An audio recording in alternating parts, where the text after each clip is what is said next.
guns are a good thing to have. But you have to be responsible. It's like a car, right? Don't they use cars? I mean, we just had Nick on here. He didn't use a gun. Nope. He drove his fucking car through people. Yeah. Right? Yeah. So what are you gonna do? Like have no cars? Right.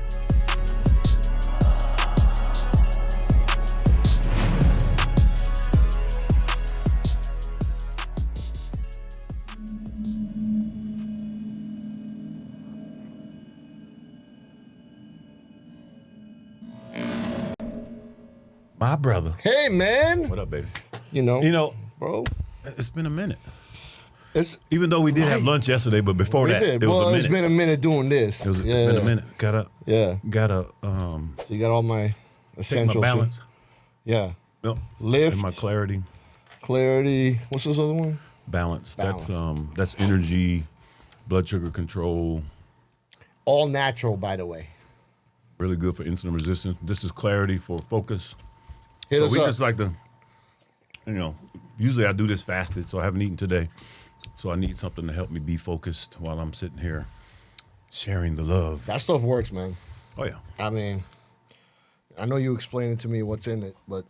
Well, the thing is, all this stuff is all food-based. Which is why I really like it. And the delivery system, it goes from your buccal to your brain in 3 minutes. I love that. Yeah. That right there is a energy drink. Yeah. All natural, no questionable ingredients. So, dude, I was talking to a friend of mine today on the way over here. He was going over his blood work. So he sent me his old blood work. I was like, bro, you need to chill for a minute. Oh, really? And then so he's been like cleansing out for 60 days or whatever. Right. And he got his recent blood work, and all his stuff is normal again. And so now he's in Dubai. His doctor's like, all right, you can get ready for your prep now. Lord. Because I asked him, I'm like, what are you are you trying to be? What's the accomplishment? He's our age. Yeah. You know what I'm saying? He's 6'4", weighs 300 pounds. And X, shout out to you. And I'm just like, where I'm at in my head right now is I want to be the best version of myself possible at this time in my life. Absolutely. And competing would not add to that from my perspective. Mm-hmm. Not saying it would take away, but it definitely wouldn't add. Maybe give me something to stay focused and driven for. But you know how competing is. It's not a healthy situation. Not if you want to win. And so as you get in age, and I'm not saying don't compete. I'm just saying competing is not bodybuilding. Mm-hmm. So do the bodybuilding now. Be healthy, build your muscle. He has a lot of body fat to lose, all that.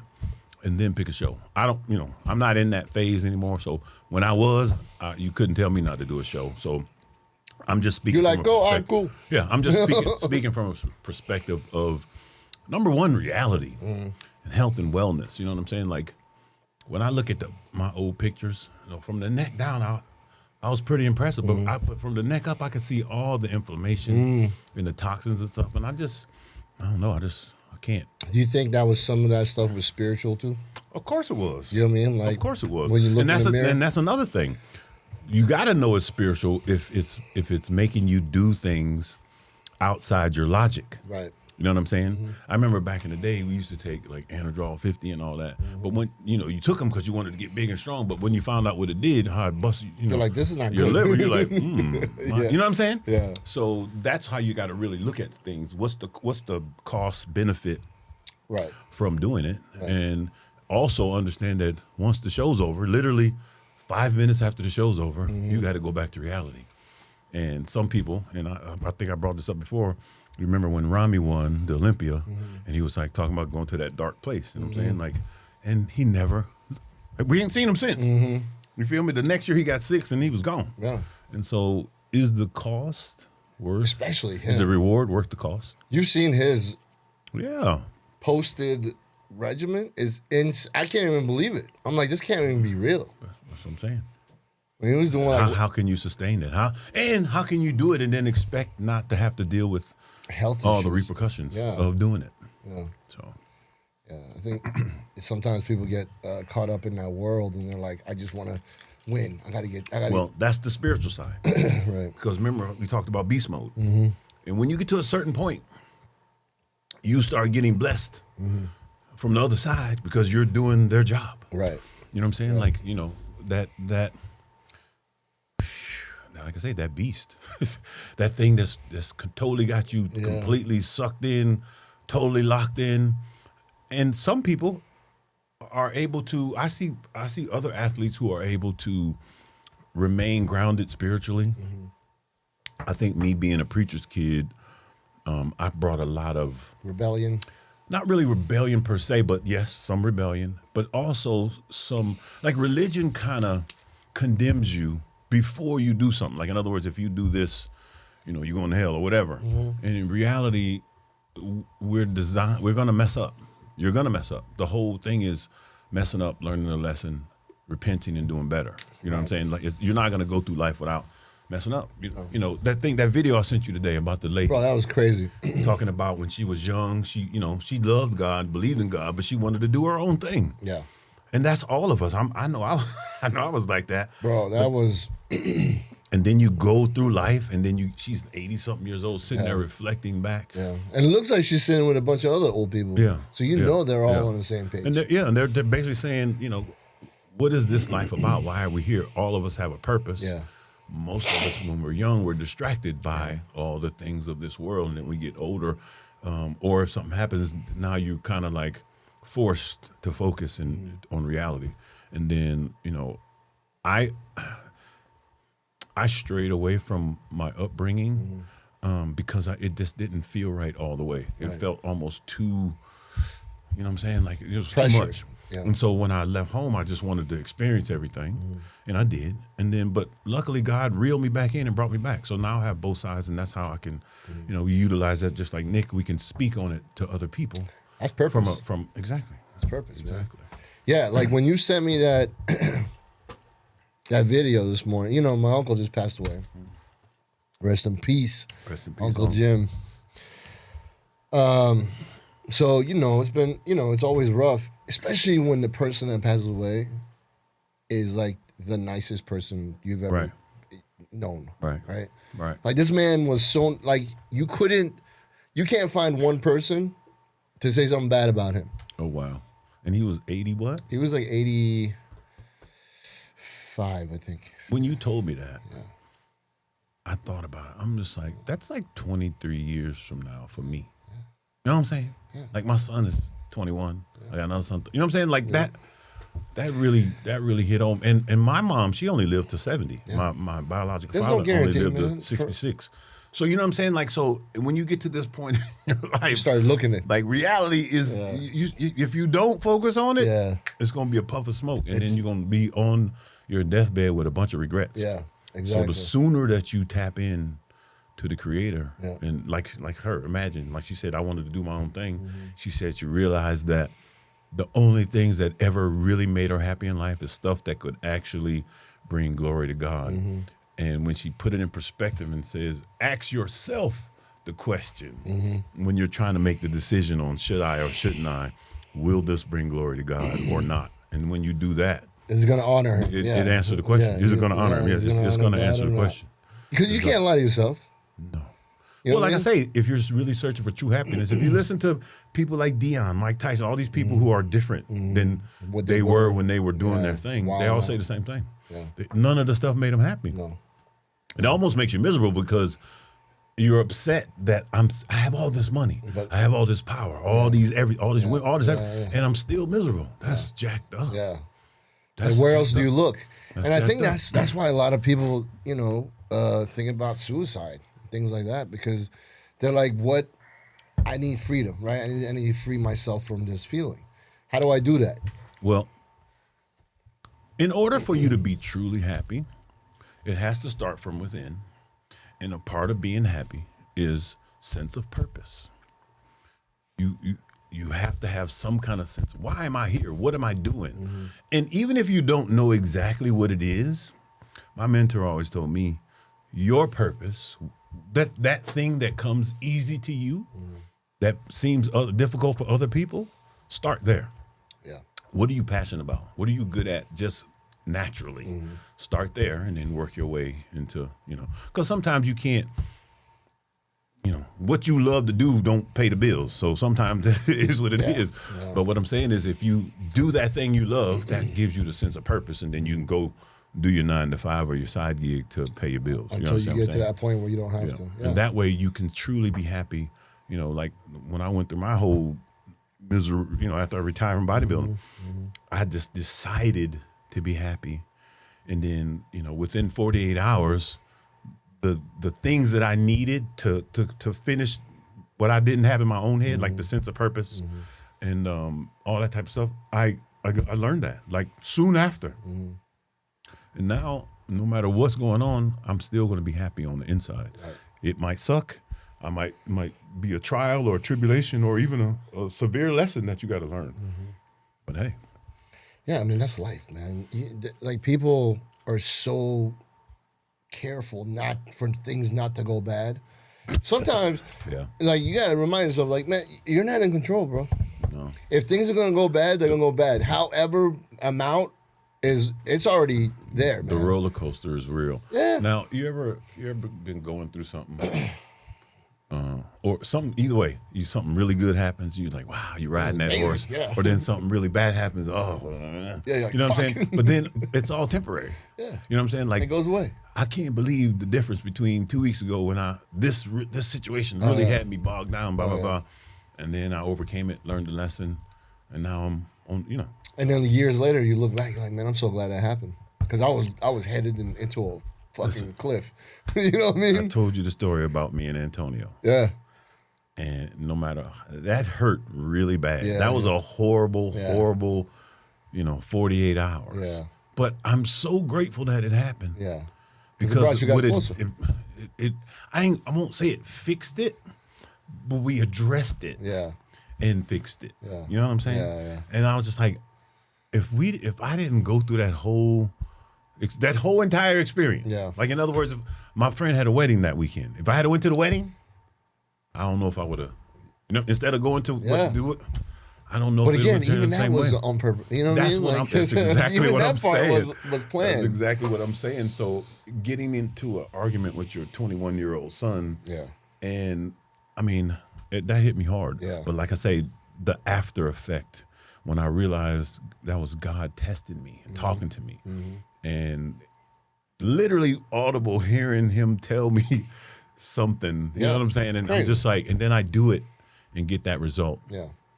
So it was just a beautiful. And that was great for Antonio too, man, to go through that. I mean, that's something that's going to elevate him. Exactly. You know what I mean? We since then we've had more 20 to 45-minute talks than we've had in his entire existence. Really? He's coming to you with things. Yeah. Like we sit there and and I'm just like, that we weren't doing that. Yeah. Even my older kids, when they turned 13, 14, I lost them for a minute. Yeah. They just was not they wasn't hearing nothing. Right. They wasn't, you know what I'm saying? And you learn that you got about the first 7 years of your child's life to make that impression. Yeah. And then after that, they're friends, and you know what I'm saying? Like they're not gonna look to you. They need your money, but they ain't trying to hear what you got. No. They don't need your advice. They don't care. Yeah. So, but to be able to have this kind of relationship with him right now, he's still doing his thing. I mean, like I say, I just love being able to, text him and have conversations. We weren't doing it. Yeah. It's not that I didn't love him, not that he didn't love me. We just kind of like was drifting apart because he's in his own little world, and he should. The energies were different. Yeah, it was different, and so now I have peace in my home again, where I thought, I'm about to kick everybody out this way. I'm about to live by myself. I literally was like, hey, I'm because I'm to the age where I'm just not. I tolerated a lot of stuff. Yeah. You know what I'm saying? Yeah. Like, you got to give and take. It's all give and take. Yeah. But when you get to a certain point, and like I said, we just said, I'm on the clock. Yeah. I'm looking at my life as I'm on the clock. Yeah. Let's just say I live another 50. Yeah. I've already been 58, so 50 ain't shit. Yeah. if you're already 58, right. then 50 more is like that. Yeah. So like we talked about, doing everything the right way. You know what I'm saying? Like, it ain't gonna be perfect. No. You are gonna screw up, but just that intent. We talked about it in our business. What we're trying to do, what we're trying to accomplish. The non-negotiables, they work. When you set those standards and boundaries for yourself and you execute, it works. It gives you the result. There's no questioning it. Yeah. Like, if something's part of not, like outside of that non-negotiable, then it's just a no. There's nothing to argue. There's nothing to talk. Right. This is how I have to have it. Right. And if you're not cool, no problem. You know. Right. It's still gonna work out. Yeah. It's just not. You know, you're just not supposed to be part of it. I decided to, in my home, instead of, you know, I have set some minor boundaries. Yeah. And after that, I really don't care. Yeah. But my goal is to show them. Yeah.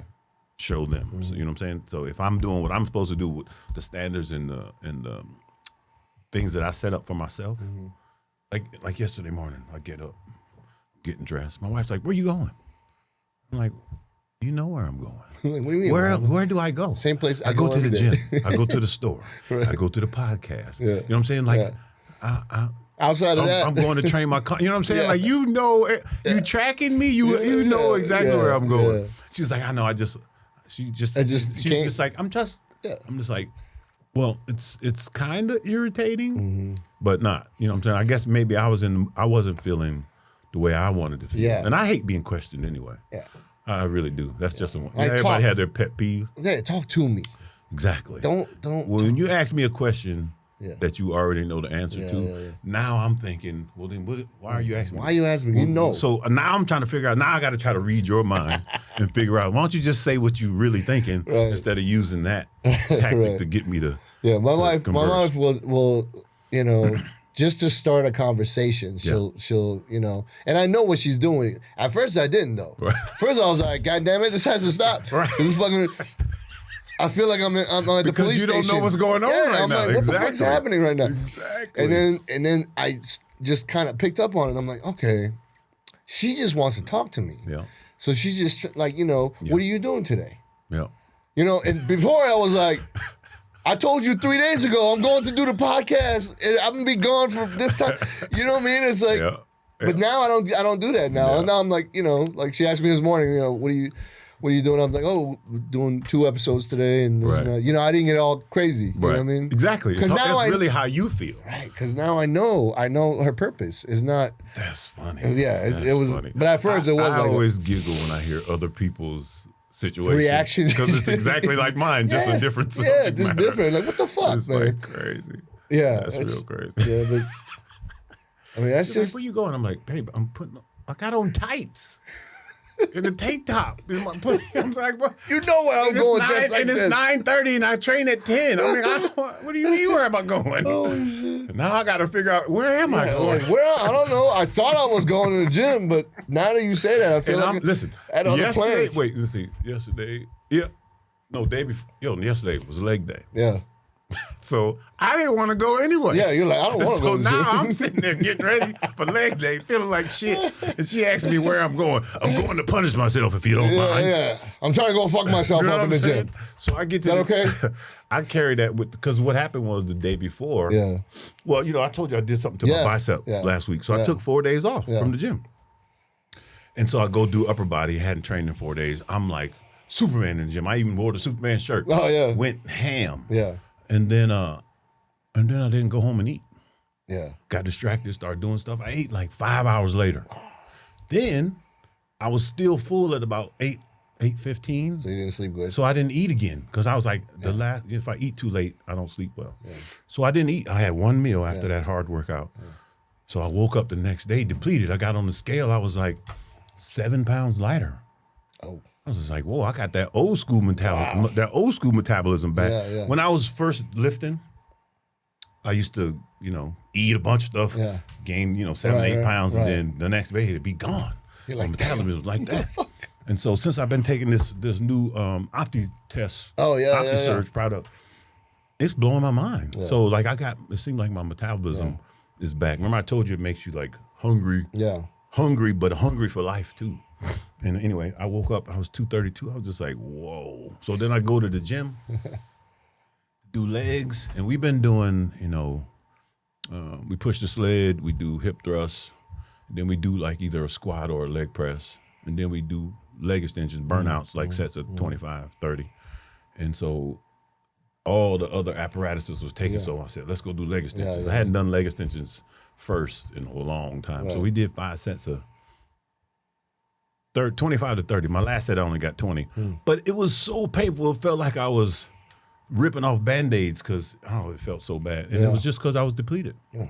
I had basically had no glycogen in my muscles. Had a really good workout, but it's just like I just wasn't feeling it. Didn't have that Superman energy. I crawled out of the gym that day. Then I had 2 clients back to back after that, dog. I was dragging. Well, I saw you yesterday. Yes. I was like, bro, you're good? You're like, man. So I didn't get to tell you that. So yesterday when I left you, I went to go driving home, went to go charge the car. Yeah. I'm sitting in the car. I get out the car. I step on the ground, and my right quad just locked up. The teardrop just locked. I'm just like, so I know the people that it was traffic. I know looking at you like, what limp. the fuck? So I put the thing in and got back in the car. Finished charging. Drove home in traffic. I had a training client at 5:30. I got home about 5:15, 5:20. Yeah. So I had to run in the house, put on my work shirt. Yeah. And I got this gel that I rub on for leg soreness. So I jump out the car because I'm like, I gotta go put some gel on. I jumped out the car and both of my legs locked up. Hamstring, everything locked up. So I'm walking in the house like Frankenstein. I hobble upstairs, get this gel, Lactigo, shout out to Lactigo, rub the stuff on my legs, pull my pants up, put my shirt on, went to the gym. If I didn't have that, I would have had to call in. Yeah. I wouldn't have been able to go train. Did it cramp like, when you're on Clen? Worse. Yes. Like that? Like Clen when you hitting it from the back. Yeah. And it your hamstring. Yeah, you're like, I can't. So imagine that times 4. Because it was everywhere. It wasn't just hamstrings. It was hamstrings, abductors, adductors, teardrops, all of it. That's it. All of it. Because we did 5. I did 3 sets of 30, 1 set of 25, 1 set of 20. We was going back and forth, seated leg curl and leg extension. Yeah. So it's pretty intense. I'll tell you a funny story. So I was doing jiu-jitsu, and we were doing drills on what's called a triangle choke. Okay. So a triangle choke, I don't know, Rich, can you try to find it?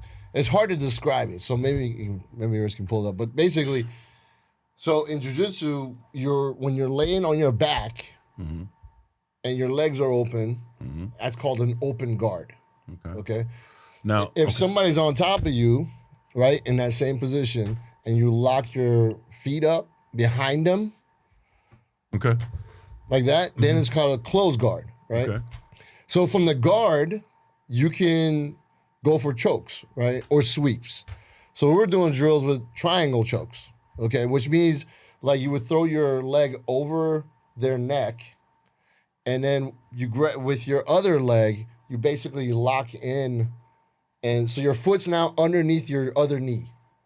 So it looks like a triangle, right? And then you pull their head down, and you can do an arm bar from there. You can do combinations. So is their head facing the other way? They're like on top of you like this. Oh, okay. So think of like missionary position. Yeah. How in missionary. That's what I envisioned, but I didn't want to go there. Well, you've already done jiu-jitsu. I mean, we call that naked jiu-jitsu. It's different. Yeah. But just think like missionary position. That's the guard, though. Because jiu-jitsu, Brazilian jiu-jitsu, was developed for the reason of the smaller, weaker guy being able to use leverage to defend himself. Okay. Right? So usually, you're on your back if you're weaker, right? Yep. You're weak. Is that it? Oh, wow. Yeah. So there's different. Wow. That's different variations. So that's an arm triangle. Looks like the worst one. Yeah. So see this. Especially if his face was facing the other way. You see where it says front triangle choke? That one. See how he's in his guard? Yep. And he puts his leg over. Okay, got you. And then he locks it up behind him. So I was doing that, right? And bro, I got the craziest cramp because it's like doing that butt cheek stretch, right? Yeah. So I didn't warm up properly. So you tapped yourself out, bro. Yeah, I was tapping out. He's like, "Why you?" We both were tapping. Coach was like, "What's happening here?" I'm like, "Coach, ass just gone. I got a minute." So I told this story like when I used to train back in the day with Rope Man. So it used to be me, Rope, this guy named Shelbert, Pepe, a guy named Pepe, and Lex Luger. So we all 5 of us. Yeah. So we train at Rope Man's Fitness on Buford Highway. Everybody, I know y'all know it. And everything was 50 reps. You know that. Oh, yeah. I trained with Rope everything for a year. was 50 reps. Yeah. So we do a leg. So you start off with leg extension, leg curl, leg press, walking lunges, and then horizontal squat or some kind of squat. Yeah. But that day, that was the sequence. That was the sequence. Rope always starts. Yeah. Right. And that's the thing about rope, though. Whoever's last when he start, don't let me lap you. So we start. That's exactly how he busts out the 50, right? And then you got to follow. Yeah, yeah. And so at the end of the, so I'm last, right? So at the end of the workout, we're on horizontal squat. Now I done 5 sets of 50 on the leg extension, 5 sets of 50 on the leg curl, 5 sets of 50 on the leg press. We did 5 rounds with the 60-pound dumbbells around the whole gym. Right. So we're on the last exercise. Everybody done went. I'm last. I get to like 45, 46. I got 4 more. I'm dying. It's like trying to get out the machine. Right. So I roll over to get out the machine. All of them push me back in the machine. Finish the reps. Dude, it literally took me it took me like 20 minutes to finish them last 4 reps. So I get to the last one. I'm like, tears is rolling. That's the first time I ever cried during the workout. Tears rolling down my face. I finished the rep. You finish the rep and then the machine just slams back. Yeah. Right? Yeah. And I try to get up. I can't move. Yeah. They all gone. They walking off. Left. They just, soon as I got the last rep, they just clocked out. They're like, good. So they're like walking off. I crawled out the machine. I'm cussing their ass out. I'm like, I ain't never traded with y'all motherfuckers. I was Fuck mad. Y'all. So then I couldn't leave. I just laid on the floor for like an hour. Oh, yeah. So I can get up to go home. To be able to drive. So I laid on the floor for like an hour. Everybody's like, you okay? I'm like, yeah. So I basically hobble out the gym. It's the middle of the summer. It's like 95 degrees outside. I get up to the stop. I don't know if you've been to the old highway. Yeah. So you go up these stairs and you go to the parking lot. I walk out and I'm walking the parking lot towards my car and both of my legs lop up. I just drop to the floor, drop to the ground, on the concrete, and I'm crawling to my car, burning my hands and knees. Yeah. I get in the car. I'm like, fuck, I don't know if I'm going to be able to drive home. I can't press the gas. So I make it home. And during that time, that type of intensity, I kind of knew. So I had that Kramer's, remember the old stuff we used to use in football back in the day? Yeah. You put all that by on? the bed. So you rub it on my legs, and then I put an ace bandage on. Yeah. And then put some tights on. That's how I used to have to sleep. Keep it on. To keep my legs from bending, because if they bent while you were asleep, that's it. It's a wrap. So, I know y'all know about that. Oh, yeah. That's that rope man special. The work, dude, rope. You know the crazy thing about rope was, and you got to give this to him, man. He did the work first. He did it first. And he did the whole fucking, and it went, you're like, how are you not broken? I did not understand. It makes no sense. I did not. Even at his age now, because this is like, I trained with him whenever that was, this is like, it's been 20 years, bro. 2013 or something like that. Well, yeah. So I trained with him for like a whole year, right? Yeah. And it was every day. So I would go in there every single day. And then he had some weird shit where you have to like hop and shit. I'm like, I'm not training to be in the NFL, man. The plier leg? Yeah, because he or did like the step thing he did on that. He did all that shit. But the thing with him was I didn't know he was gonna do it too. So now you can't not do it. Right, that's the point. He would literally go first, so you don't have no excuses. No, man. And then you're looking at him, you bigger than him, and you can't change. You're bigger. You're bigger, younger, can't change the weight. No, you can't touch it. So, yeah, man, that was... No, you just go in there and you just go. And so now, I don't train with that same crazy intensity, Honestly, do you think that's overtraining? Oh yeah, most definitely. Yeah, right. Well, so your muscles can take this much. Yeah. Right. Yeah.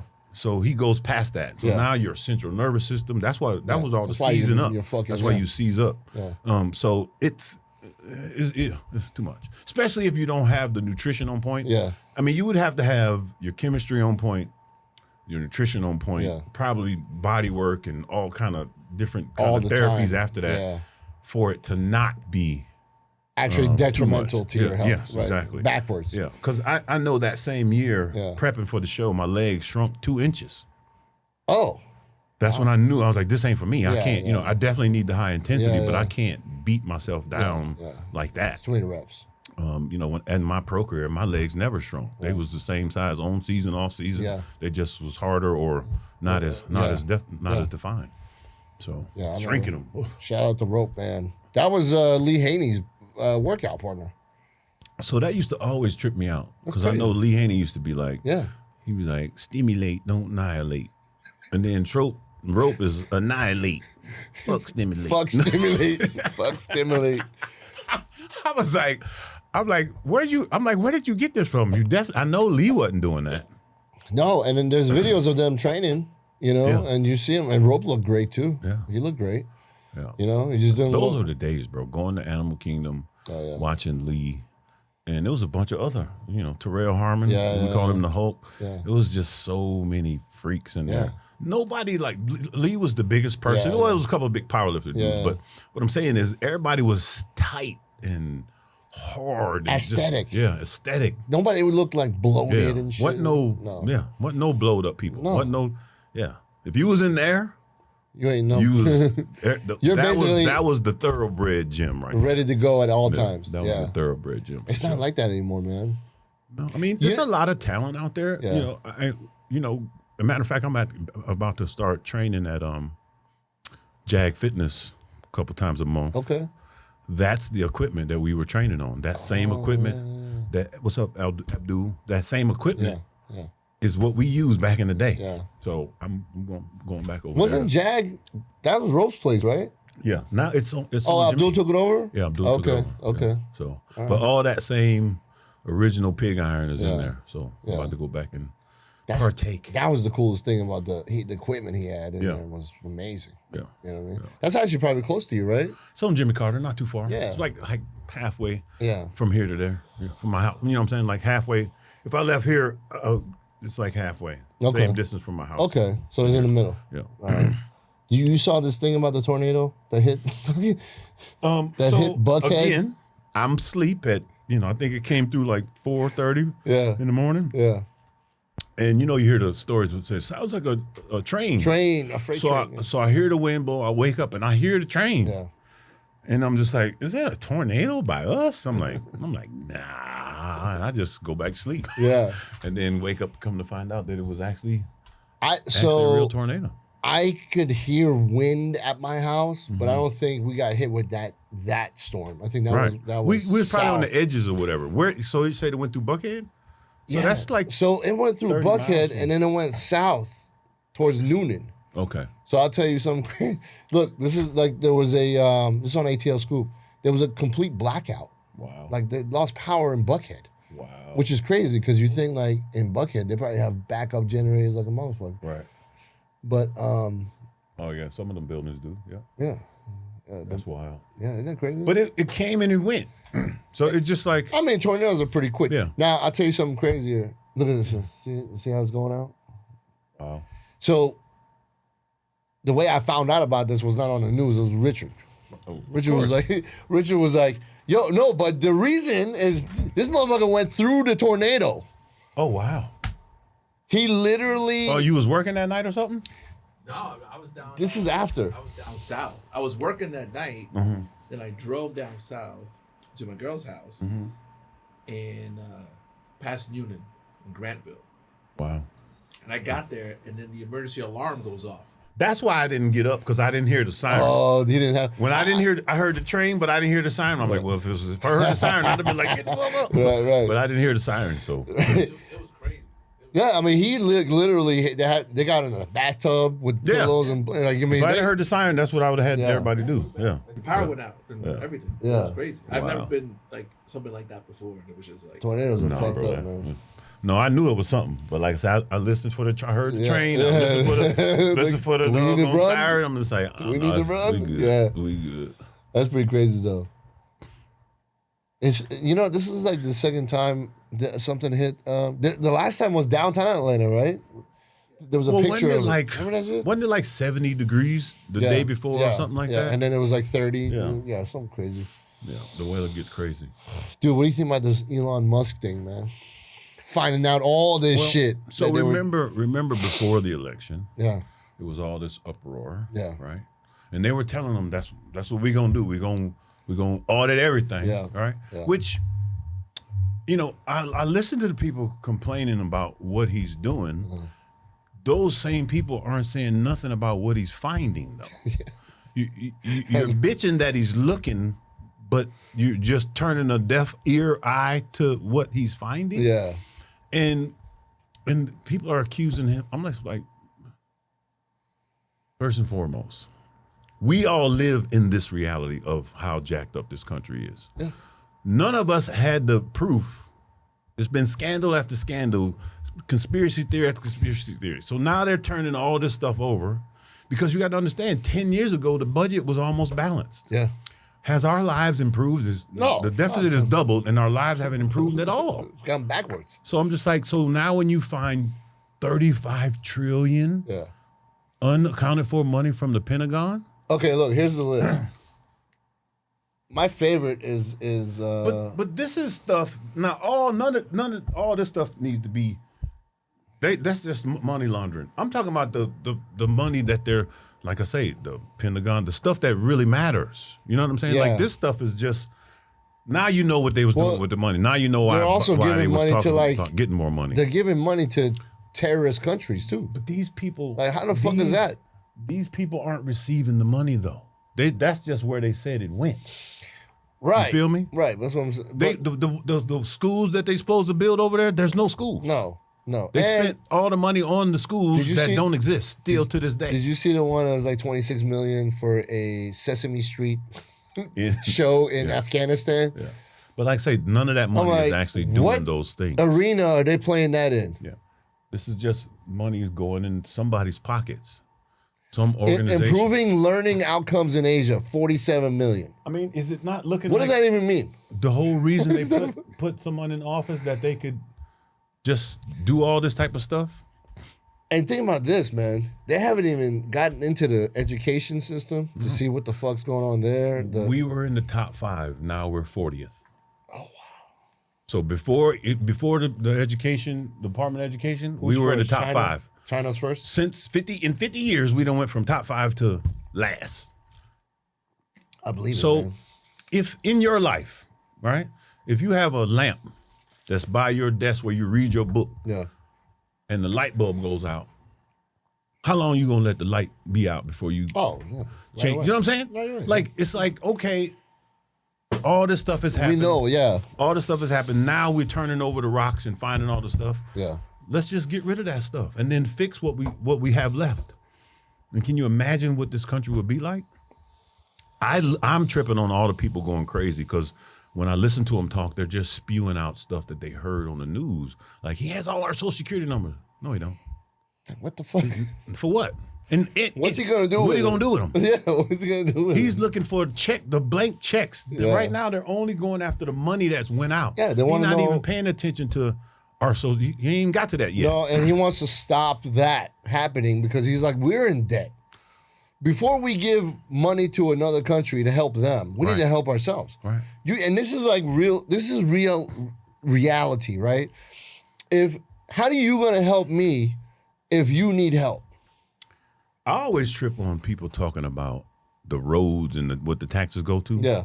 So I can't help you if I need help. It's very hard. Yeah. So when people say we need to go to the road, I'm like, well, all our roads is still jacked up. Yeah. Our education's jacked up. Our infrastructure's jacked up. Nothing's different. But that's where our taxes is going? Yeah. How? Obviously not. Have you been to Buckhead? Obviously Those potholes have been there since '89. Bro, Atlanta is one of the only cities in existence that don't have sidewalks in every neighborhood. Right. How the hell you build a neighborhood without a sidewalk? This shit don't even make no sense. Yeah. You drive through these old school neighborhoods, no sidewalk. No. That doesn't even make any yard. sense, bro. Yeah. How the hell you supposed to get moved on your feet through the neighborhood? Our infrastructure is jacked, and this is just Atlanta. So all the money that's going out, we don't even know if it's getting to we don't even know if the gender equality people got the 40 million. Yeah. You know what I'm saying? Yeah, and who is that person? Like, what, you know what I mean? Like, it just says that, but Mozambique voluntary medical male 20 million. circumcision, $10 million. Who got that money? Like, what foundation was that? Wow. You know what I mean? It's just like, there's so much shit. Now they're trying to get in between Elon and Trump. And they were like yesterday. I saw that. They're like, look, man, it's not gonna work. What you guys are trying to do, like, this is what you've done for so long. All they're doing is exposing themselves. Yeah, you guys had 4 years to take this man out, and you didn't. You didn't. So now just give him his 4 years and let's see what he gonna do. We already saw what the other people did, right? Yeah. So let's just let him live up to his word. I mean, it's like literally 1 month in. And he's found all of that. And I'm just like, wow, if you just get rid of all that waste, I don't know how much it is, but like I say, how long are you gonna let your light stay dark? You want to just fix it. You know what I'm saying? Yeah. Fix it. Fix that shit. If you have the ability, fix it. Yeah, man. It's a crazy time, right? It's a crazy time in the world. We didn't even talk about the Super Bowl. No. What'd you think of that? Did you watch it? I watched it. It was on. I really wasn't focused on it. I had it on. Yeah. And then I was cooking the whole time. I was watching in between, you know. Yeah. Completely. I thought it was going to be even. Yeah, so before the game, you know, I was asking who you got in the Super Bowl. Yeah, and I was like, and so most people, like almost everybody I asked, they said they rooting for Philly, but they won't bet against Mahomes, that's logic. That's good logic. Yeah. And so when you watch like the whole playoffs, and then you see like the surgery that Philly did for that first 3 quarters, that was like surgery, bro. Scalpel. I've never seen. It's almost like they was calling they knew to put. You know what I'm saying? Yeah. Like they was in the huddle. It was. I mean, crazy. They just couldn't do nothing. But the physicality was on such another level. Like I was watching, like the aftermath. You have these guys breaking down the plays and all that. And Nolan Smith from Georgia. Yeah. He was they were showing how to pull and guard, which is I think it's Trey Smith. Yeah. One of the best players in the league. Yeah. Pulling and then pulling guard and running into Nolan, stonewalling him. And he outweighs Nolan by like 100 pounds, bro. Wow, does he? I was just like, that ain't nothing but attitude right there. Yeah. That's energy. Yeah, that's what I'm saying. Yeah. Ain't nothing but attitude. They knew that they were defeated. And I don't know if you saw Saquon giving like the speech before. He's like, they can't touch us, bro. Yeah. You know what I'm saying? Like, this is it right here. So, but they were locked in, man. Yeah. What I noticed is interesting because after we talked about that, you know, like, do you watch? I'm like, I'm not fucking football, you know. Right. But then I was interested. I was like, all right, this game's supposed to be back and forth. It's history in the making. Right, and the history thing was cool. I was like, all right, let me do a little research, right? And I started watching like their interviews from, you know, them like a week out, and then like, you know, a couple days out, right? And, you know, to the day of. Yeah. And you could just tell the energies were completely different. Completely different. So I was like, I told somebody called me that's really into football. And like, who do you got, man? I was like, listen, I don't watch football, but I can tell you this. Philly is on a different level right now than Kansas City. Mm-hmm. Unless Kansas City comes in and they're just silent, you know? Oh, right. And they just, you know what I mean? I was like, it's going to be a blowout, man. Yeah. I was like, it's going to be a blowout. Because I was like, the way Philly's coming in, you can't. It's like they already predestined the destiny. Well, in the game before that, when they scored 55 on Washington, oh, dude, that was a statement right there. Yeah, I was like, we're coming. And Washington was kind of hanging with them better than the Chiefs were anyway. Yeah. So that was Mahomes just couldn't do nothing, and he couldn't even get time to do anything. They were in his face the whole fucking time. Yeah, that was. You know, that was. I mean, we seen that happen to Tom Brady against the Giants. Yeah. Like just that one game. Yeah. They hit him in the mouth on the first play, just like they did Patrick, and she was downhill. It was over. I mean, he just couldn't do nothing. He was stuck, man. It was like quicksand. And they weren't blitzing. They was coming with just 4. And so that means they already and they have like the top DB. That was just perfect. Yeah, I mean, they couldn't have played a better game. That was just you can't even like. Can you imagine 2 teams playing each other on this with the same? Yeah, well, that's what I'm saying. You can't even get mad at that because they just what they did was brilliant. Yeah, it wasn't even like a game. You know, it was an art. Yeah, you know what they did was artful. Yeah, somebody said they don't think any team could have beat that team that day. There's only one team that I think possibly could have beat them, and it would have been the '85 Bears and that. You know, the team with Ray Lewis and they didn't have the offense. No. So I'm talking about the offense that the Bears had and the defense that the Bears had against Philly's offense and defense. that would have been Clash of the Titans. I wish can somebody do that in AI? Oh, yeah, I bet you can. Make a game. Chase, make that happen. Wouldn't that be insane? I know you got somebody that does it. 85 Bears against the 25 Philly AI, or you probably can do it on Madden. I watch that shit. You probably can do it on Madden. Oh, yeah. Madden, you can do anything. I'd like to see that on Madden. Matter of fact, somebody do that on Madden. Somebody do that and tag us.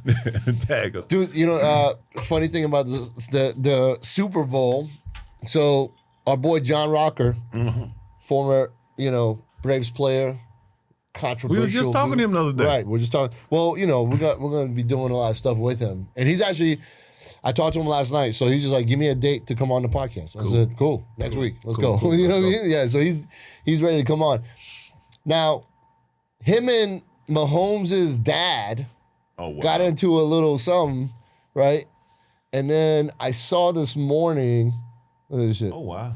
And they're going to do an amateur boxing showdown. well, yeah. So Barstool Sports is going to do this whole thing. So, you know what? Is it from the baseball days? I mean, yeah. What's their beef with each other? Yeah, so he was a New York Mets pitcher. Okay. And, John big as hell right now. John is fucking jacked, bro. Yeah. I've been working with John for a minute, and and John does the work though, bro. Good. He does the work. He moves like he lifts. Oh, dude, he's you know what I'm saying? Like his body, the way he's moving. Yeah, he's solid, man. And that's the thing. So John, he's a big dude too, man. I think he's like 6'5" or something like that. Yeah, he's a big guy. Wow. So I'm talking to him last night, and he's like, yeah, Mahomes. So Mahomes got in trouble for some other shit. Mm-hmm. He violated his parole or something like that. Like he went to the game without talking to his fucking PO. And missed his piss test, and then they arrested him and took him in, and then he fucking comes out and says that whole thing was staged, and it was about, Mahomes. Yeah, to get him in trouble. Or just got him in trouble, so he just. I don't know why he would do that because I remember. John did tell me that his family was giving him a hard time, you're going to embarrass our family if you go out and do a boxing match or something. I'm like, how the fuck is this old dude going to embarrass the family? He's got like 19 DUIs. What the fuck else can he do? Like, you think a boxing, like legit, you think a boxing match is gonna downgrade anything? Like, bro, come on. Well, hopefully he trains for it and shows up with some kind of. So something. John said, Mahomes has pulled out of the fight. Okay. So they got a couple guys that are, big name. I told you, I'm not gonna say anything. I'll let Rocker say who. Yeah, when he comes. Yeah. But they got two really, really big names, bigger than Mahomes. Oh, wow. That have verbally agreed. Okay. So, especially the second one I told you about. Right. You know what I mean? Which would be way better. I was like, dude, it's way more eyes. Right. Everybody's gonna want to see this. Right. Like nobody wants to see you beat up Mahomes' dad. I mean, it man. wouldn't be. They're not even close to being in the same weight category. Dude, so I mean, John's got to be 260 or something like that. You know what I mean? It's like you can't fight that guy, man. You're gonna get killed. No. But John's taking it serious, man. He's got a boxing coach. Cool. That he lives in Florida now, so he's got a boxing coach and everything. My old manager, he's really into boxing. He tried to teach me like the boxing skills, not fighting skills, just like stuff that. Yeah, just boxing. Yeah. And so we, he's like, put him up on. He's like, answer the phone. Like he's teaching me. He's like, answer. He's like, answer the phone. I'm like, what? Yeah, answer the phone. My phone's not. He's like, answer the phone. I'm like, what? He said, what? Yeah. He said, I was like, He's like, answer the phone. Exactly. I'm like, oh, okay. Well, fucking say something. You only got to tell me that but once. Right. I thought that was hilarious. Right. That's why like, you ever seen like at the beginning of fights when people want to dap. Mm-hmm. Like, hey, good sportsman, but they always keep the other hand up. Because sometimes dirty motherfuckers will just knock you out. We'll say, yeah, let's do that. And you walk up and your hand's down and they'll fucking just punch you in the face. It happens all the time. Wow. That's why they say protect yourself at all times. Like, you're in a fight. Right. This is not like we're not throwing a ball around. We're not hitting a ball. Right. We're not waiting for the ref to blow the whistle. Yeah. There's no ref. Yeah, exactly. So it's like you got to protect yourself. Otherwise. Yeah.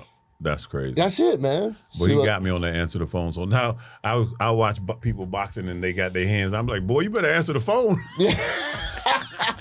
You know what's so funny though? In jiu-jitsu, they say answer the phone to block, to defend some chokes. They say answer the phone. Like, it's different though. Stage, would you say that because somebody put pressure on him or something? Yeah. I guess I don't know. I mean, that's what I'm saying though. Like, it had nothing to do with his parole thing. I don't know why the fuck would he do that? I think. The trip calls. Oh wow, there's a lot to it. Yep, it's a whole thing, bro. Okay. Yeah. If you're gonna do something like that, you got to keep it under wraps. Somebody gonna leak it. But I'm just saying, like, why would you? Like, I don't understand. What did he gain from? Did he like stay out of trouble from doing that? Oh, probably. You know what I mean? Like, you better tell us something. Yeah. He's like, because you missed parole and you almost got in a fight, and it was on TV, and it went viral. Yeah, that's what I'm saying. 30 million views the first day. He probably had to say, okay, I think that's how the PO found out he's even there. Yeah, exactly. So he's like, fuck. Yeah. And then, that's probably what happened. That makes sense, actually, right? Yeah. That's probably what happened. He got caught that he's down there. His PO was like, what the fuck? And so he had to come And then clean. he just said, look, man, they're trying to get this fight put together. Yeah. That makes sense. Okay, so that's probably what he did. Right. We let you slide. Yeah, we'll let you slide on that, man. But for sure, don't back out of the fight. Right. What is that about? Don't be scared, homie. Yeah. Well, what's the... He's going to get knocked out, though. I mean, I don't know. I don't know.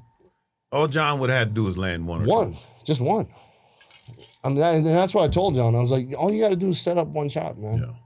That's all you need was one shot. And they had their rounds are 3 1-minute rounds, I think John said. So you know why to do that. Yeah, because you can just empty the tank. Right. You just go out and it's entertaining, right? Right. So you're not pacing yourself. No, there's no 12 5-minute, 3-minute rounds or anything. So you remember the dude Aaron Pryor? Yeah. Boxer. Yeah. When they used to ring the bell and he would just sprint to the center and start swinging. Oh yeah. That he fought like it was only 1 minute round, but he did that the whole fight. Right. Yeah. Well, he had the gas tank for it. Yeah, he did. You know what I mean? He did. So it's different. Yeah. What's this health fad thing? TikTok. Yeah. What is that? Don't let TikTok fool your patience. Drinking borax is unhealthy. What the fuck is? Wow. Who's selling borax? There's a lot of crazy stuff out there. You see, I haven't. I'm not. I use borax in my laundry sometimes. And people are drinking it. Well, this must be the Tide Pod crew. Oh, yeah, right. They're like, drink borax. It's good for you. It'll clean. Tide Pods, they're toxic, but the borax is it's natural. It's natural. It's all natural. It's all natural. It'll kill cancer. Like, okay, bro. I'm not drinking fucking borax. The thing that's been popping up a lot in my feed is the parasite thing. Yeah. You know that's. Yeah. But that's my subject. I think you're gonna do something with that, bro. Yeah, oh yeah. I watched this one doctor yesterday, and he was talking about because everybody knows about the worms, yeah, and then some people know about the liver flukes. Yeah. There's amoebas, and then there's some other kind of crazy stuff. So, and he says like, you're not gonna find them in your stool. If you go get a test from the doctor, they're not gonna find them. Mm-hmm. Most of these parasites aren't even human parasites; they're animal parasites. So you have to do a zoology parasite test in order to find them. You know what I'm saying? Yeah. And he says how they burrow into you when you start doing stuff like, I remember anything to kill them. Yeah. The smart ones. They retract the recruits they back into themselves. They burrow themselves, and then the young dumb ones, they the ones get killed, and then the other ones they just kind of hang out and reproduce and start back over again. So that's why you got to be very diligent with it. You can't like pick a fight and don't finish it. Well, what we always talk about is first get yourself right, and then the way to because you can't. There's no way to avoid them. In other words, they're everywhere. Everywhere. So you have to become an unfavorable host for them. Mm-hmm. You have to be vibrating on a frequency that they don't like. You have to have, the nutrition on point, and for them to want to leave. You know what I'm saying? Yeah. Like so let's just say you're toxic. You got to deal with all your level of toxicity. You got to do a heavy metal detox. You need to do a kidney flush, liver flush, colon, all that type. Mm-hmm. So all your elimination pathways are open and clear. Then you try to kill the parasites. Then you go after it. And then you use the binder to take out the, you know what I'm saying? It's like a process. You can't just. Well, people, you know how people think. And it's in layers. Just give me this pill. Yeah, and they're in layers. So in other words, you get the first layer and you think you did something. And then. All you did was reveal the second layer. Yeah. You see what I'm saying? Like most people, they pass, blah, blah, blah, and then they go back to whatever. No, they live in, you gotta treat them according to their life cycle. Mm-hmm. So it's very important to find out what kind of parasite it is, then study their life cycle, and then act accordingly. Like, would you have to go to a vet to get the zoology report? Yeah. I mean, if you want to know, I'd be curious, Yeah, that'd be kind of cool to do just for the show. Yeah. To get it done just to see what's up. You know what I mean? Yeah, that's very revealing. But yeah, I'm sure. I know you're not worried about that. No, I mean, you gotta will understand, reveal my parasites. I'm very open about it because everybody has them. Yeah. Anyone who eats sushi or has ever eaten sushi. Oh, sushi is just. You got them. Yeah. Well, sushi is parasites anyways, right? But that's why they give you wasabi and ginger. Yeah, to try to. It's for the bugs. Yeah, for the bugs. Yeah. It's for the parasites. So they're everywhere. They're in everything. It's not to make the soy sauce taste better. The few things you need to know: heavy metals. So you need a heavy metal detox. Mm-hmm. The ultra processed food is their favorite thing to eat, to consume. Yeah. That's why, after dark, when it starts getting late, everybody wants to snack and get munchies. Yeah. It's because all the bugs is waking up and they ready to party. While you sleeping, they ready to party. That's why if you eat late at night, and I'm guilty of it, so that's why I know. Yeah. If you eat late at night, they're having a party, and then you like I track my sleep. So when I eat late at night, my sleep is crappy.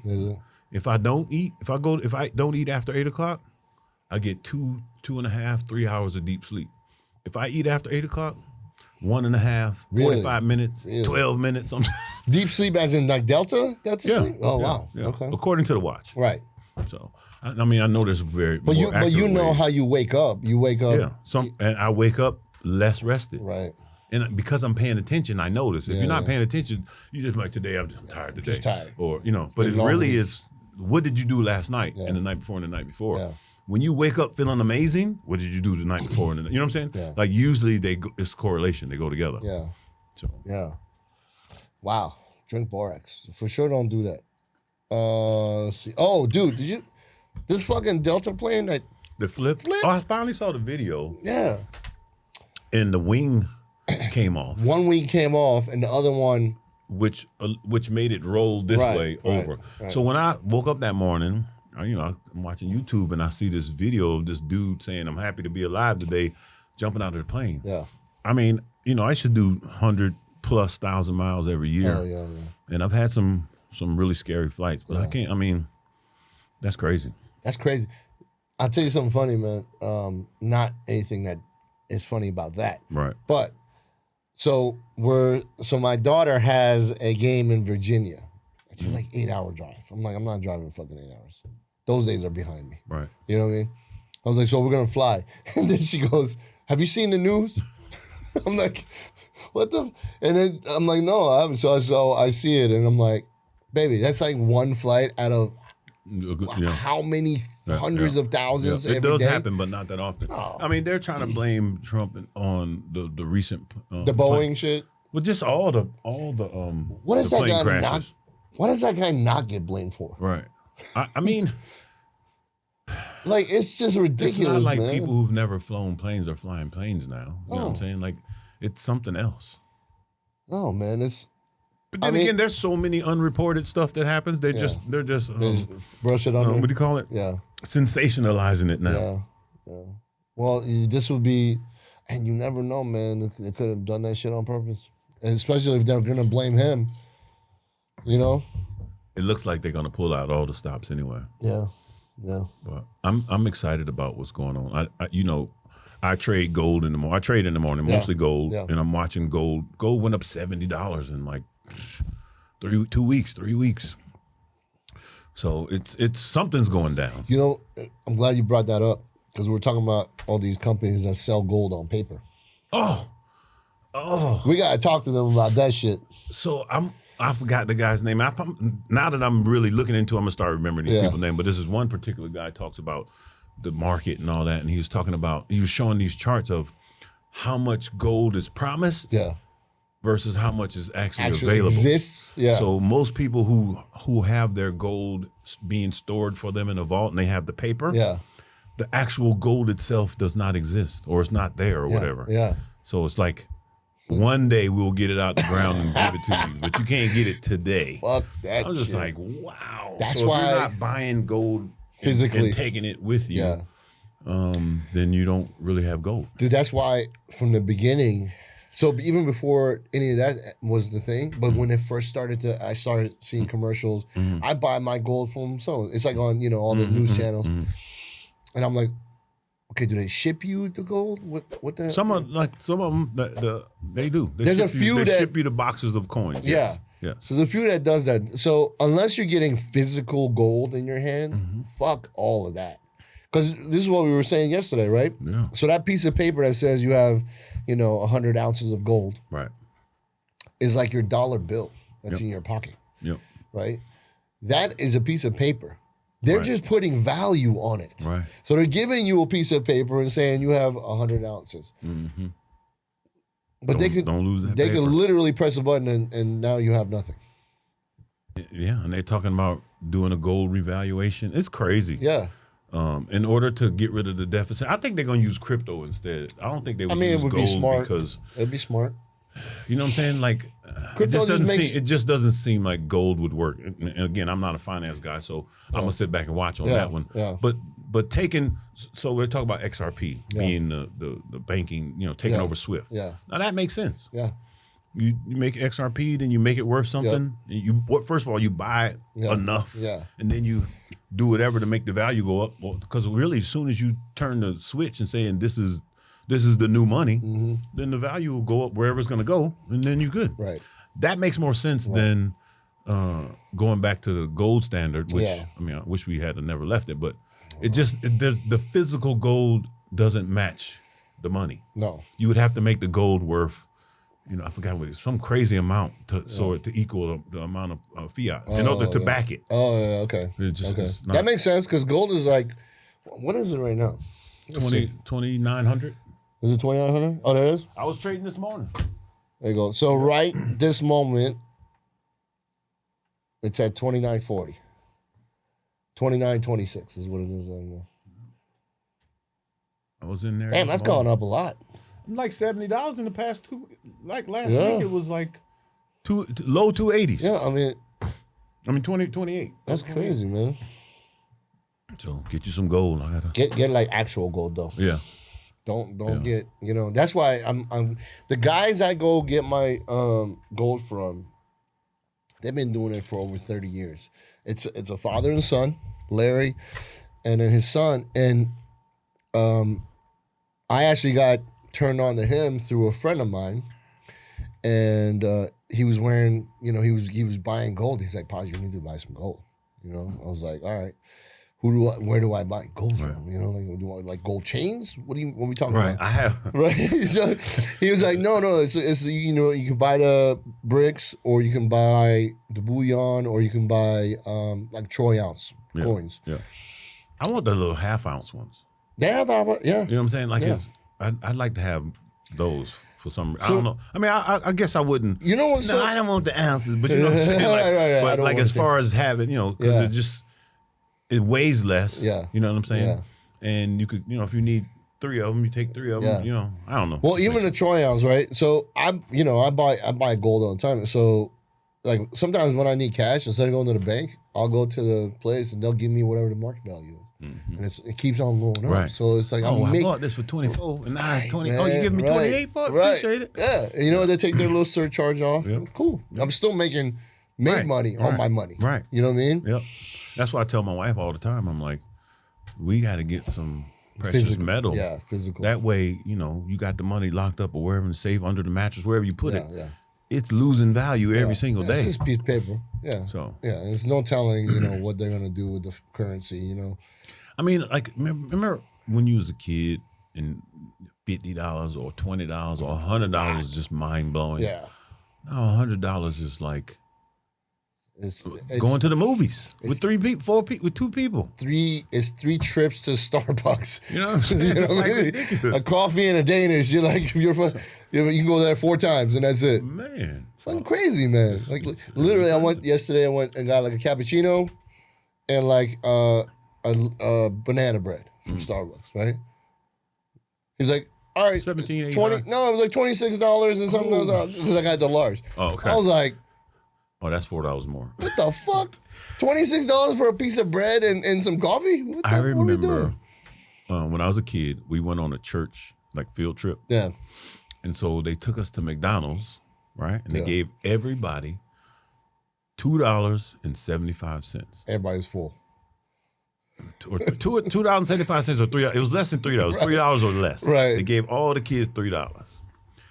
I remember I got 2 Big Macs, large fry, a shake, and an apple pie, bro. And I still had some change, bro. You like got some leftover. I still had some change, like, and so it's so funny because that's one of my most memorable trips to McDonald's because that a little bit after that is when McDonald's switched food. They switched from using actual beef food, tallow and they switch. You know what I'm saying? Yeah. And so you go to McDonald's during that time it was the greatest thing of all time. Yeah. Because it's real food. A few years later you go back and be like, what is this? What am I eating? Yeah. So now you go, if you went and bought that same meal, the 2 Big Macs, the large drink, large fry, $30 and in, the pie. Man. Yeah. You're like $30 in. $30 in. It's literally 10 times what it used to cost. Just the Big Mac meal is like $13. That's $13 for a Big Mac. A Big Mac, a medium why fry. Why is the Big Mac so little now, though? It's all bread. It's a little Mac. But it's on top of that. It's all bread. Have you seen the meat? You can literally hold it like that. I'm telling you, back in the day, we was holding things. Yeah. I had to do like this. to see you. Well, that's what I'm saying, man. It's like, but you can't get a hot hello from a McDonald's worker for $3 right now. They won't even acknowledge you. Yeah. Don't have a great day. Yeah. Like, why you here? What the hell you eating this for? Why are you here? $3. You better wait. You see the reel where the dude pulls up to the thing, and then the person tells him what he wants to be $8, whatever, and tells him to drive through. He's like, I ain't even order. I know what you want here. That's just hilarious. He's like, well, yeah, that's right. He's like, all right, I'm not okay. Yeah, that's funny what I want. Hell. You come here so much, I know exactly what you want. I can see you coming in the driveway. Boy, that was funny. Yeah, man, it's He's like, I don't appreciate you knowing what I want already. Yeah, well, how you know? You listen to my shit? You tapped in? Too funny. Yeah, man. It's oh, you know what? The Arnold's coming up. Indeed, I was Samson's in it. By the way, shout out to Samson. He was checking out our page out. Oh, yeah. Man. You know, I sent him little words, because like I said, I had a conversation with him sometime last year, and I could see it. I mean, I guess everybody else could see it too. Yeah. But I got to actually talk to him. Yeah. And this is so him and being tall. So him and Andrews, I'm just automatic. They're gonna be my favorites. Of course. And so I'm looking at both of them both of them over 300 pounds, gargantuan, good shape. I'm just like, bro. I told him, I was like, bro, just polish. You focus on polish.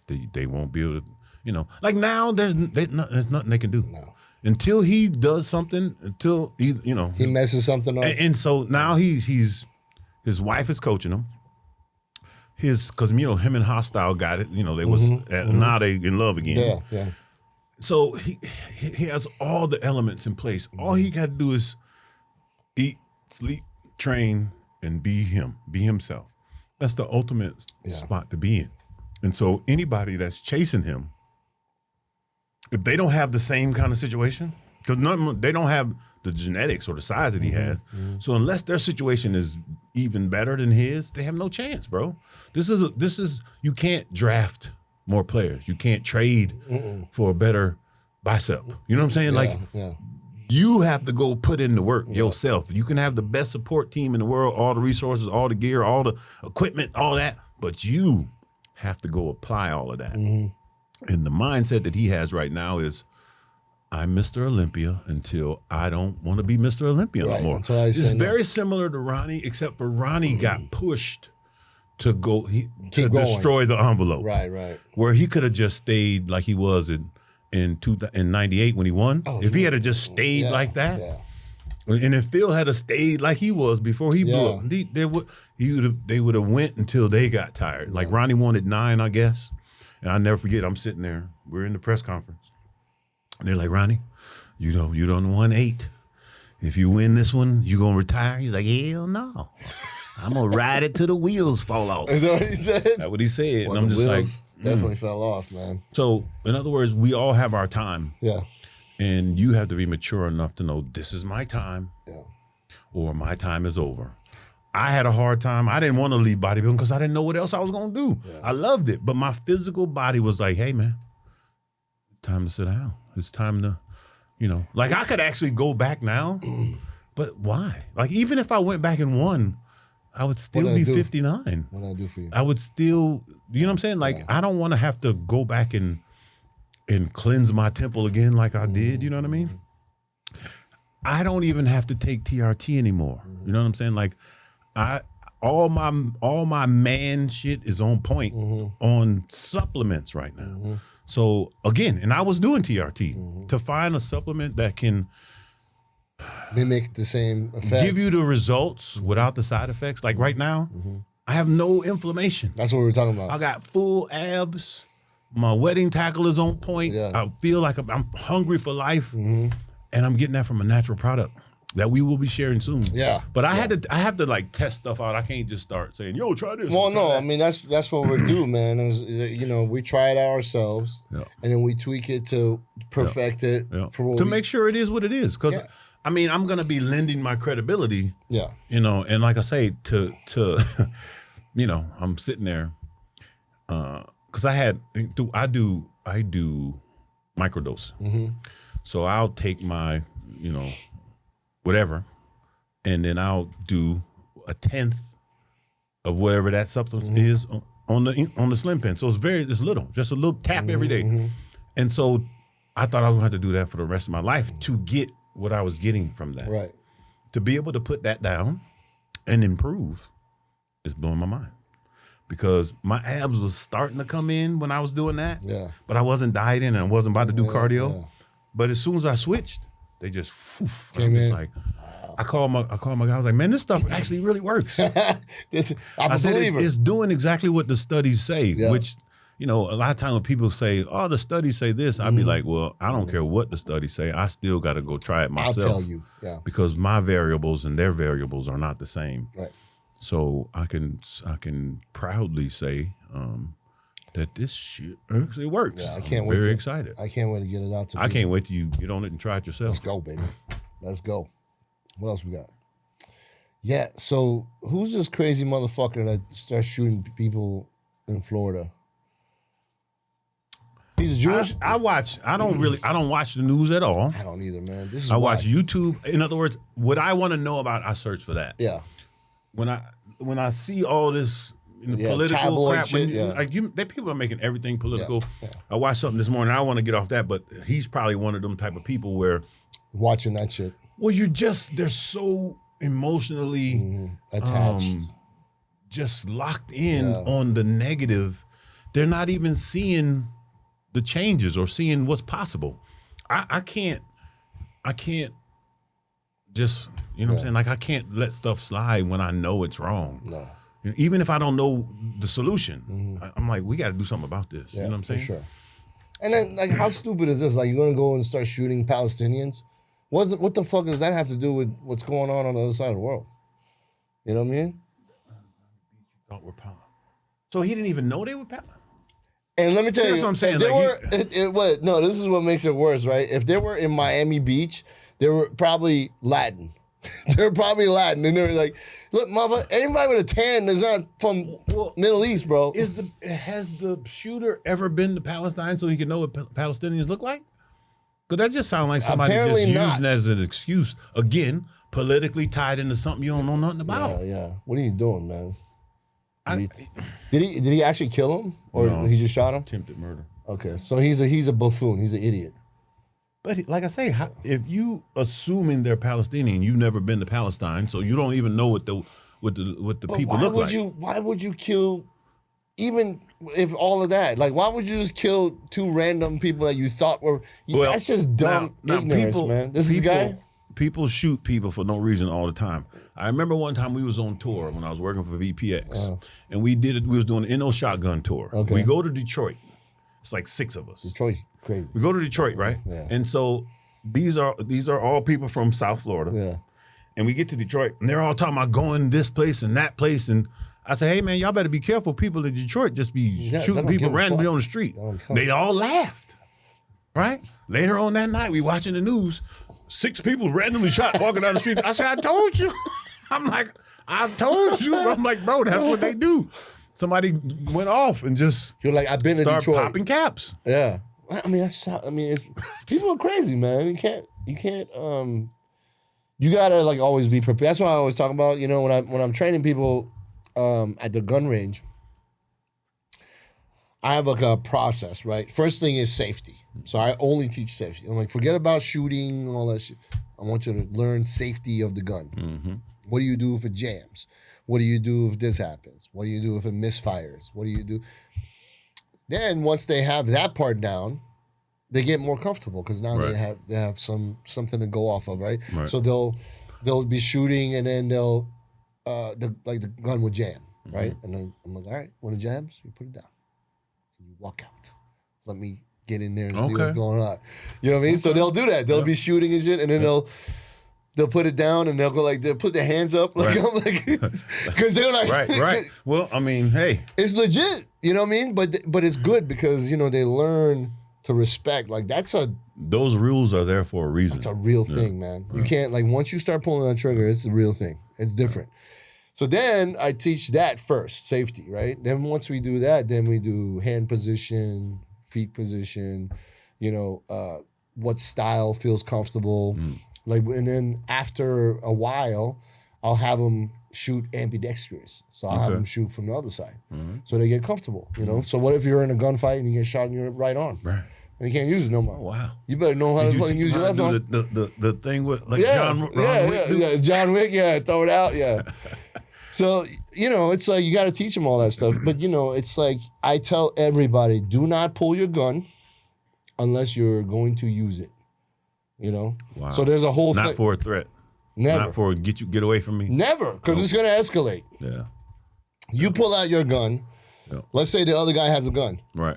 He's going to pull out his gun. Right, and you waiting to see you. I'm not waiting. No, I'm just saying. No, but I'm saying this not time for negotiation. Fucking dead. If I pull my gun out, you're dead. Like I'm just gonna go to court and then we'll figure it out. You know what I mean? Like, but I teach them. I'm like, look, put your hand out, put your hand on the gun, back away from me, back and say it loud as fuck. Somebody's recording. Right. Back away from me. I don't want any problems. Back away. Yeah.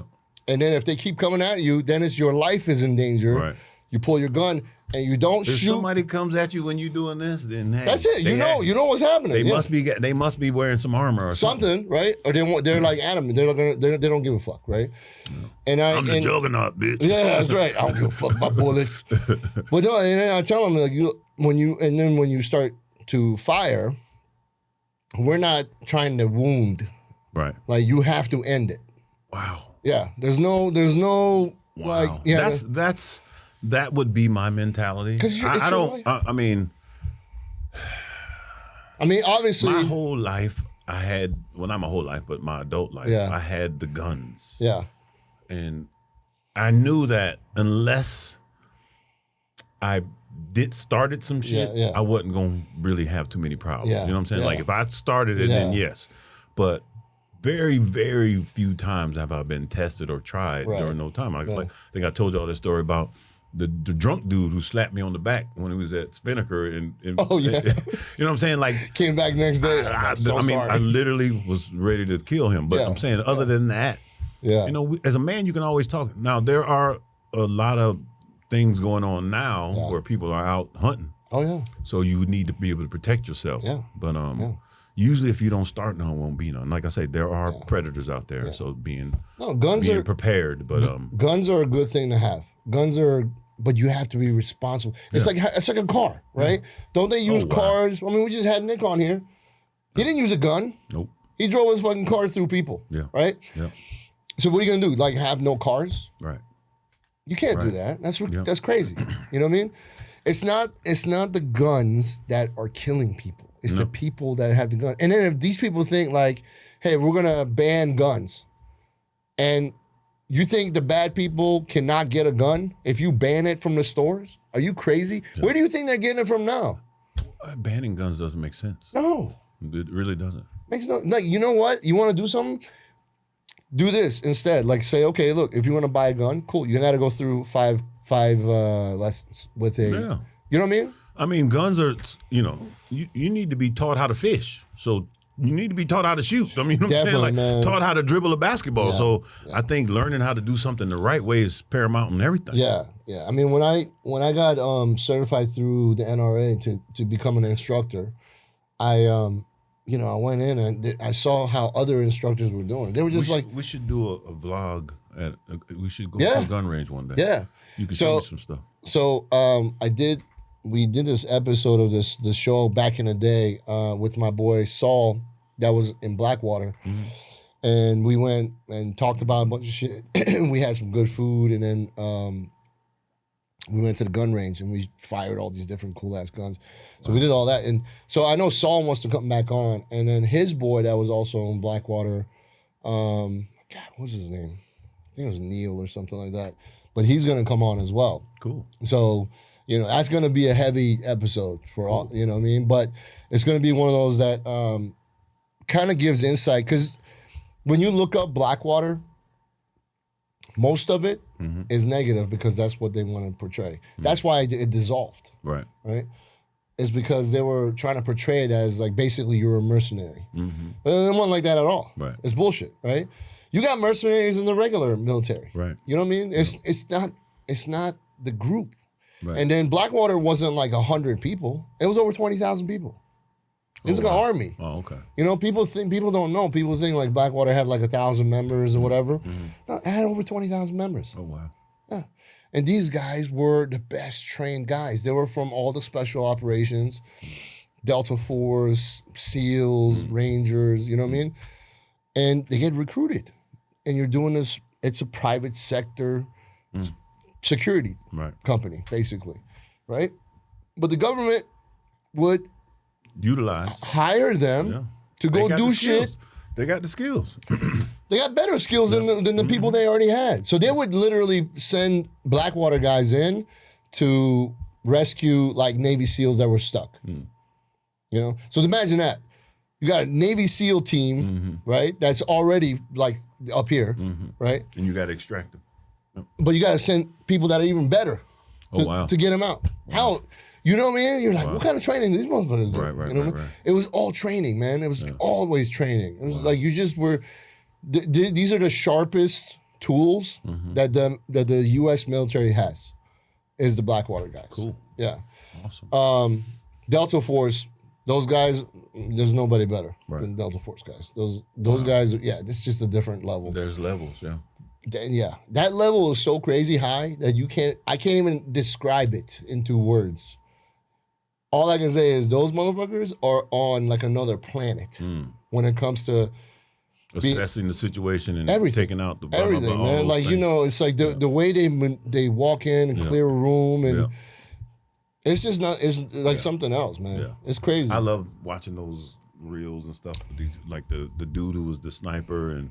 There's just one that talked about Osama bin Laden and how they got past his guards. Oh, yeah. And the one, he said something in their language and the dude responded, that's where he knew That's when he knew where he's at. Yeah. Oh, man, that was so crazy. Yeah, I mean, wow. They do things that are so smart. And you don't expect it because you think like, these guys are meatheads. You know what I mean? These are, like, bro, you have no idea how smart. You gotta be locked in. You gotta be locked to come back home from the missions. You can't not be locked in, man. Because here's the thing about when you're doing special operations, right? When you're going in to do something, you literally, it's not just your life. Right. It's the person in front of you. It's the person behind you. Yep. It's a team, right? Yep. So if you fuck up, you can get them killed. Yep. So that's why your job, as Bill Belichick used to say. Yeah. You know what I mean? So that's why they stay so sharp. But, you know, we're going to have them on, man. I can't wait for you to meet these guys. Me neither. Yeah. And it's funny because they all look like Blackwater guys. Really? Saul's like 6'5", 300 pounds, tattoos and shit. So beard. when you just said that, it reminded me. Remember in the scene, Bad Boys, when homeboy came over and took his daughter out? And all them dudes was in the garage. Yeah, what the fuck you doing here? Just see like them type of dudes, like a whole gang of them. Yeah. Oh yeah. No, when it's time, we have all the scariest motherfuckers in the. Those dudes look like they was ready for business. They look like Blackwater dudes. Yeah, you know what I'm saying? Like, all right, we're good. We're good here. Yeah, that's how it is. What we got here? Eat Clean Bro. Yeah. So, shout out to our sponsor, man. Our first sponsor, Eat Clean Bro. Yeah, I want to. He's coming to do the podcast. Is he coming here? Next week. Next week? He's coming next week? Yeah. Okay, cool. We have to figure out whether it's in person or virtually. But let's do it in person, man. Cool. Let's do it in person, Jamie. So I'll fly you in, bro. I'm about to launch my coaching app soon. And what I want to do is basically I do the meal plan and then he does the actual food. The actual food to you know him. What I'm saying? I love that. Yeah. So make sure you use Alpha Hour as the code so you get a 20% discount, right? 20%, yeah. Cool. And the food is off the chain. Have you tried it yet? I ain't get mine. Bro, I'm gonna bring you some. Yeah. I gotta order more food. I've been ordering for my daughter. Oh, okay. Well, that's what I'm saying. Like she's an athlete, you know. Like my clients, like we're gonna start doing the corporate wellness. I'm like, okay, I'm gonna do your workout plan, your meal plan, and here's the food. Yeah. You don't have to do here's the supplements. All you gotta do is just go on here. Now and order all you gotta do is execute. Yeah. It's all laid out. Yeah. You pay for it and it comes to you. I like it. Already ready to roll. I like it. So I like to remove as many obstacles for my clients as possible. For sure. Hey man, you want to try some of this peanut butter? I really don't, but I will try because I've never tried it. You gotta try it, man. This is our boy Richard. How did you discover this, man? How does this even come about? So we go on an annual guys trip to the cabin here, and so we drink tequila. And I happened to walk into the liquor store by me, and bought a regular bottle of tequila. Saw that. I was like, oh, this could be a good joke. Right. It's peanut butter tequila. Right. Who really drinks this? Right. Get to the cabin, and my buddy Vince, huge tequila fan. I think we had probably about 10 different types of tequilas. Wow. After we drank this, everybody drank the entire bottle. It was the number one tequila. That literally smells like. Just go on and pour me some. That's good right there. That's good. Come on now. You know sorry, me. man. You know I'm the lightweight. This right here gonna have me talking crazy. It smells exactly like peanut butter. That's so crazy. Like with the alcohol's behind it. It ain't even in the front of it. I mean, literally. Hey, man. Salute. Oh, my goodness. Bro, that's delicious. That's dangerous. I don't even want to drink it. Wow. That's like literally like peanut butter. That's literally the best alcohol I've ever tasted. Like legit. We're gonna have to get. Wow, that's scary right there. Let's contact. Do they got a chocolate version? They have a Reese? That's kind of tastes like a Reese's a little bit, right? Bro, if you put a dash of chocolate, this would be like a Reese alcoholic. Chica Cheetah. Dude, we need to get them on board. Yeah. Whoever did that, you nailed it. Call them, Rich. Call your people. Call your people, man. I'm not even encouraging people to drink. I'm just a truth.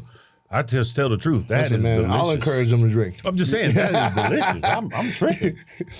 Yeah. Oh, shout out. Yeah, for the these badass glasses, man. Yes, sir. We have these on the site, right? Okay. Oh, cool. Yeah, check this out. So the company that did a Southeast laser etching. What in Woodstock, right? Yeah, Woodstock, Georgia. Yeah. So they do all of it, shit, man. So I'm gonna say this because we've been talking about it. Yeah. So when we decided to do this, I honestly didn't have any expectations. You know what I'm saying? Like, especially the first couple episodes, I really just came to give. Yeah. I just came to like see how I was gonna go. Right. And so Sunday morning, I wake up like 8 o'clock, 7:45, do my little morning ritual, whatever, and then I pick up my phone. And I get the little message, Alpha Hour, I look at it and there's 3 views. I'm like, okay, they just released it. Yeah. Then I go on about my business for a few hours, make some food, blah, blah, blah, blah, blah. Then I go back and it's like 95,000. I'm just like, who did that? I was like, it's funny because I told you, I called Chase. I was like, man, is somebody buying fucking views and followers and shit. Crazy. He's like, I swear, no, man. I'm like, and then you showed me the analytics. So I'm like, I'm gonna say thank you. Yeah. To all the people who watch our stuff and support us, because like I say, we really just show up and talk. It's really just to give. Like we literally do this every day. When we talk like, like and so now that we see that, people like us, whatever. Yeah. I want to start engaging with the audience. I noticed that was it 18 to 24 was our largest. Yeah. What was it? You have to understand that's who I really want to talk to, because they have time to avoid all the obstacles. You know what I'm saying? At least when you know it's coming, like in other words, I can tell anybody that's 18 to 25, I can tell you exactly what's going to happen in the next 10 years of your life. Yeah. Like physically, health-wise. So check this out. 18 to 24, 25.7%. Yeah. So 25 to 34, 40.4. That's our biggest audience is between 25 and 34. And then 35 to 44 is 19%. Those are our biggest ones. Well, what I'm saying is I want to engage so many people. Like, we want to talk about, financial literacy, health, wellness, things that are really going to matter 25 years from now. To better themselves. If you're in your 20s right now, you ain't really thinking about what it's going to be like when you're 50. Right. But let me tell you. Let me because you've lived let me it. show you, let me guide you, let me assist. And so I want to start doing stuff, and we talked about this for our subscribers. The viewers, I love y'all, but I don't know who you are. Yeah. So, but the subscribers. If you comment, though, comment, subscribe. I mean, and I'm not even telling you to subscribe. I'm saying the ones that just take it upon themselves to do it. Yeah. I want to offer them, something extra, and I don't even know what it is right now. Requests. I'll tell you what it is. I'll tell you something cool. I saw Patrick Bet-David does this. What's that company, Minect or something like that, where you can literally pay for a one-on-one video call with somebody. Yeah. You know what I mean? Yeah. And they could reach out to you and you could literally coach somebody, tell them whatever. Well, I know when I launch the coaching app, I'm definitely going to offer a special deal to our subscribers for sure. Yeah. For sure. Yeah. Yeah. That, and then also our supplement line that's going to be coming out that we're working on right now. We got some awesome stuff for you. Like we don't deal with we're not trying to do a vitamin shop of supplements. These are specifically for longevity, clarity, focus, just to make the best version of you happen with the deficiencies that aging causes. Yes. I mean, that's it. That's really what aging is. And honestly, man, more than ever, I think more people care about that than they do about fucking... They better. You know what I mean? I know, right? Well, you hear they say the better you look, the more money you make. Right. Like, in other words, if you make a lot of money and you're out of shape, overweight, and then you all of a sudden get in shape, and you know what I'm saying? Yeah. That will increase your income. Like, for real. Yeah. It's because of perspective, perception. People's perception of you is their reality. You could be the nicest dude in the world, but if someone views you as an asshole or whatever, they're going to be totally wrong. Yeah. But that's their perception of you, so that's their reality. Nice. And so I'd like to, I want people to know the man that I really am, not who you perceive me to be. Right. So and the way you do that is by living it. Yeah, and you got to be transparent, man. I know, for this kind of a thing, I wasn't even worried about being transparent. And I know you weren't either. That's why this works so good, right? Oh, no. Because we're literally, our lives don't depend on people liking us or not liking us. Right. We're just going to be who we are. Right. Some people will like it. Yeah. Some people will not like it. It's all good. Everybody's entitled to their own opinion. Yeah. And we're not going to sweat that shit. No, like I told you in the beginning, it was that was when the cancel culture was alive and well. Yeah. And you're like, man, you really want because we was like, we're not gonna pull no punches. We're gonna talk about what we want to talk about the way we want to talk about it. Yeah. And to do that, so most people that give me feedback on what we said, man, it's just real. Yeah. He said, even when your kids start telling you, that's when you know you at least on the road on the right path. Right. And that's all we want to do. Just give up the goods.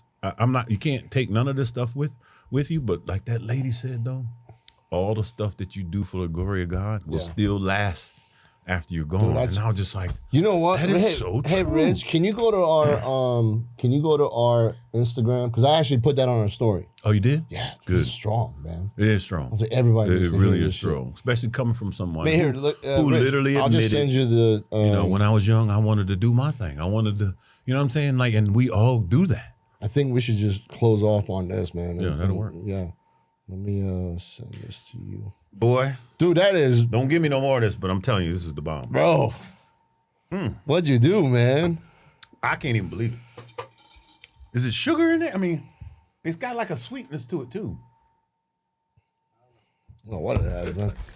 Whatever it's got, they're doing it right. We do need to get in touch with them, though, for sure. Is it real? Ooh. No. It was on a story. It's on our story. It was on a story. I don't even know how to do that. That's the next one. Hey, man, y'all need to light me up next time. Like a little... Oh, no, that's not that one. Little dark spot on the crossing pod. Work on that contrast next time y'all post that. Wait, let me see that picture again. Let me see what he's talking about. He's like, he's yeah, shaking hands with a silhouette. He's shaking hands with a shadow. What the hell? I ain't light skinned. I gotta have some light. Hold on. When I used to do photo shoots all the time, I used to have them adjust the lights for me. I'm like, but my body absorbs light. Y'all gonna have to change some things. Like, you're right. How did you know that? I'm like, because I do this all the time. How do I know that? Man, come on now. All right, Rich, I'm sending it to you now. Let's see. Yeah, this was crazy, especially for the timing of it. You know, with Unc passing away and stuff. Yeah. You're just like, it puts in that perspective. Man, it was crazy. It was like couldn't have been on a better moment. And I was trying to like gear up for this episode, and I was like, so remember I told you when God talks to me, I just do it instantly. Yeah. Where before I used to be like, what is this? Why am I doing this? So listen now. I watched this video. I'm watching it. Yeah. I'm halfway through it. God says, send that to Paj. Yeah. So I send it while I'm watching it. Go back to it. Oh, shit. And then you tell me what you told me. Bro, that's crazy. You see what I'm saying? I'm telling you. It was like, and it's not even like that you sent it to me. You sent it to me while I was sitting down having my coffee thinking of that. That's what I'm saying. God instantly, because God knew what you was doing. I didn't. Right. I'm watching it. He says, send this to Paj, and then boom. Yeah. You see what I'm saying? Yeah, and that's what I try to tell people. Oh, that's a coincidence. I'm like, listen, bro. There's no way I could know that he's sitting there contemplating his uncle's death right now. Life is short, very short, and it passes quickly. And what you do, you do. What you have written, you've written. You can't change it. And I guess I thought I had more than one life to live. But I thought you get one chance. You get one chance. And God has a tremendous plan for everybody, each one here. A separate plan, wonderful plan. And when I was first a Christian, I thought, well, I'm not sure if I want to do the Lord's will completely, because it might spoil something for me. I don't want to miss out. I didn't say that, but I was thinking, I'd like to do my thing first. But you know what I found out? That the will of God is what makes you happy. That's the best thing that could happen to you. He's got one purpose, and he'll guide you, he'll protect you, and he'll bless you. But to pay attention to that, there's only one chance. And you leave something behind, only what's left for Christ will last. You want it to last. You just want it to go on and on and on. And I feel that looking at my children and my grandchildren, I'm leaving something behind. You say, when somebody dies, they said, well, you can't take it with you? That's not true. In the book of Revelation, it says, blessed in the eyes of the Lord are the death of his saints, and their deeds do follow them. So what you do will follow you.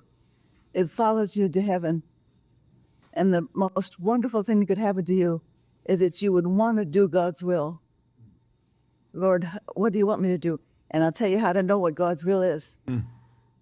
Does it honor him? When you're making a decision, will it honor the Lord?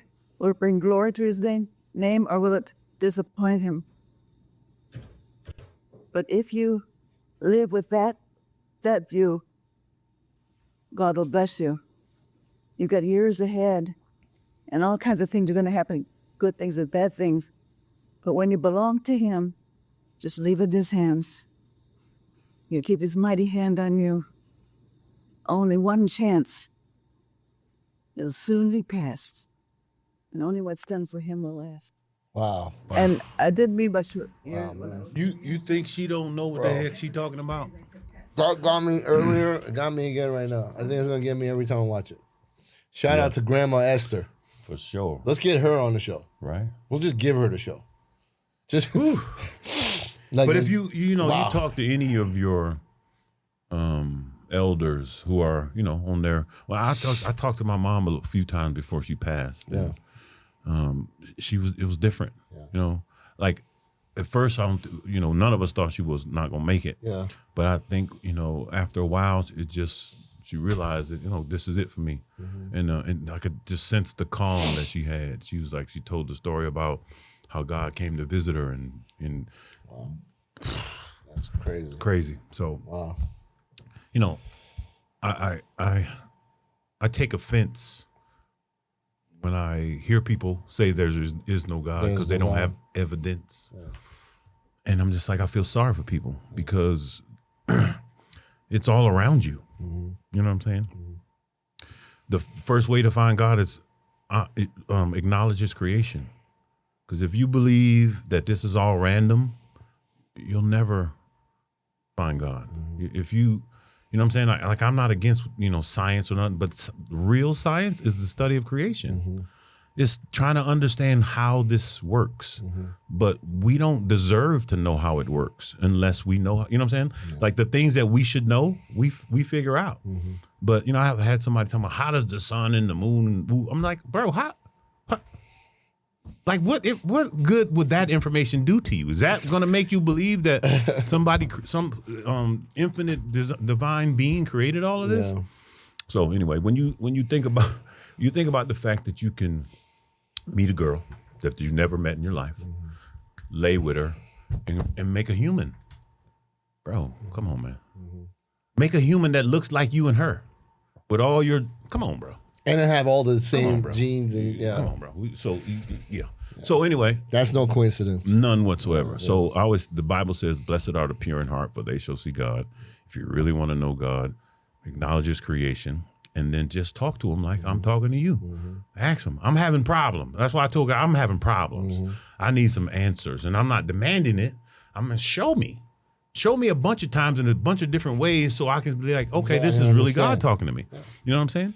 And if you seek him, and he's gonna show up. That's how you got to do it, though. That's exactly how you got to do it. You don't have to tell anybody you're doing it. No, you do it in private, whatever. But just do it. Yeah. Go watch a few sunrises and sunsets, and then just watch the sun go across the sky, and go out to the ocean and like all this stuff, and then do it again next year and next year and next year, and realize, wait a minute. How is the sky so perfect? Yeah. How does this repeat itself perfectly every single year? Yeah. That's precision, bro. Yeah. That ain't freaking by accident. That's not random. Right. That's precision. That's engineering. Yeah. So, all right. Well, that's my thoughts. Hey, prayer. Let's go. Father God, we thank you for this day. We thank you for this opportunity, this platform to speak and do your will. We ask that you bless our group and bless our fans and our viewers. Watch over us all. Protect this country, Father. Protect this world. This whole world needs you. Mm-hmm. Forgive us for our sins. In Jesus' name I pray. Amen. Amen. All right. Guys, talk to God. We'll talk to you later.